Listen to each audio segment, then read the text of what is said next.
In summer 2022, we wanted to experience the European Union. Meeting with youngsters from France, Germany and Luxembourg was a good start, but we wanted to take things a little further.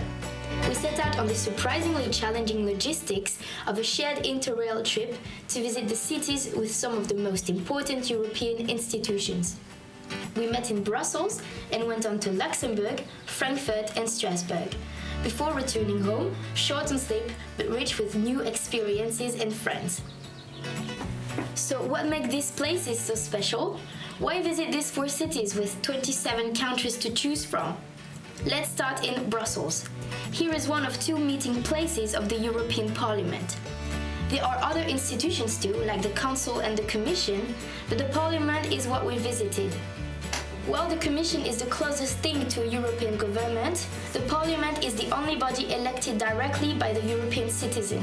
It decides on the EU budget, supervises the Commission and other bodies, and takes part in making EU laws. Sadly, since we visited in the summer holiday, we couldn't really speak with members of the Parliament. Instead, a guide took a tour with us and answered our questions. Also in Brussels, there is the House of the European History. It's a very modern museum with interactive multimedia elements. It shows the European history all the way back to the first Greek democracies. A few of us went through it quite quickly, but some we actually had to drag out when our time for this place was up. After 2 nights, it was time to say farewell to the very cozy youth hostel and go on to Luxembourg. The group already began to mix and some international friendships evolved. The Luxembourgish youngsters had the easiest part since most of them were fluent in German and French. They start to learn both languages very early at school, and since the country is so small, they are used to having German and French-speaking people around a lot, as well as TV and radio programs. We made the mistake to schedule only 1 night in Luxembourg, which left us not enough time to visit the EU institutions there. We had a guided city tour instead, just taking a glimpse at the EU buildings. They house the Court of Justice and the Court of Auditors. While the first watches over the compliance with the European rules, the other one controls the spending of the EU budget. Even though Luxembourg is small, we had a surprisingly long and steep walk to our youth hostel. And so we were glad to learn about a privilege that Luxembourgish people have. Public transport is free for everybody. Just hop on a bus, no ticket needed. What a strange feeling. Our next stop has more inhabitants than the whole country of Luxembourg, even though it's only a city, Frankfurt.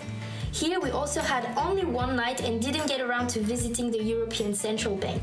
They emit the euro and watch over the stability of the currency that 20 out of the 27 EU members used to pay. Did you know there were so many currencies until 20 years ago? There were the French and Luxembourgish francs, the German mark, the Italians had the lira, and Ireland had the pound.